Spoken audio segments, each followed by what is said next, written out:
Just watched this clip of you this morning, sitting next to Adam, 22. You were ever interested in doing your first ever double penetration scene that me and Lena, I don't want to speak for you, but I feel like, yo, dude, would he be a suitable candidate? Andrew Tate, can I tap him in? I don't know. No. There's absolutely 0% chance of that happening.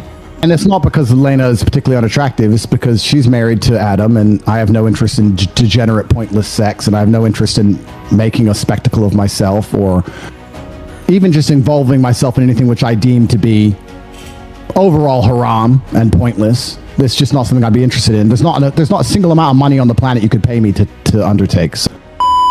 The idea of having a woman making the vows that you make in marriage and literally offering her body, as he did to you, was a form of degeneracy. He offered you his wife. it is pretty disgusting. And it's also pretty misogynistic because he didn't ask her, he offered her. But yeah, it was certainly uncomfortable, and it shows how degenerate the world is becoming.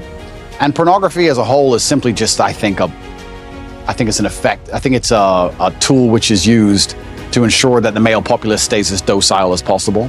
I don't think that any of the things that are happening to the male population are accidental.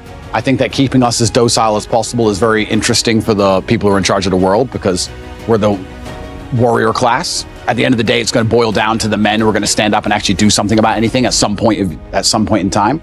So I think they like the idea of us being docile, and much more docile can you get than a man sitting there looking at a screen, not even want to reproduce for real because he's just staring at a screen. And I think that's just a next stage in the slave mind. I remember in my lifetime, there were music videos that got censored or banned or can only be played after 10 or 11 at night. And if you watch them now, you'd be like, what? For what? What is that? A bikini? Nothing. It's amazing how quickly it has degenerated. But this is what the powers that be want. They want to make sure that the male populace is as docile as possible, and they do that with a large array of weapons, and they do that with a web of tools, and I believe that I'm the counter to that, which is the reason I ended up attacked in the first place. But unfortunately, when you buy into the slave mind programming, you not become the kind of man who can easily attract a woman, because you're not attractive to females as a whole. So how do you satisfy yourself? You end up sitting there staring at a screen, and they convince you that's a good life to live as a man, and that's perfectly fine and perfectly normal, and you don't even get to genetically reproduce. But to me, what's even more upsetting is that these men don't have enough fortitude and enough mental strength to wake up and say, I'm better than that. So let's accept pornography is bad for a society. Let's accept that to be a fact. It is true. Pornography is bad for a society. Why are they trying to destroy the society? Who are these people? What is their end goal? Is their end goal the sexualization of children? Is their end goal 12-year-olds to sit there and watch pornography and want to have sex? Is their end goal to confuse 12-year-olds to want them to try and change genders? Is that their end goal? I don't know. Is that why they take down the country's flag and put up another flag? This is another thing you have to understand. We talk about the Western world being fallen. What even is the culture of the Western world anymore? We have gang signs, and we have frozen food, and we have the pride flag. What else? What even is there anymore that unifies us in any regard? I'm pretty sure, and I've never tested this, I don't want to find out, I'm under enough matrix attacks, but if you were to burn an American flag and burn a pride flag, you do more time for burning the pride flag. It's a hate crime. You have to actually then understand is, if this is destroying society, is it being done on purpose, and what is the end goal of it, and who's doing it in the first place? And then it gets really scary.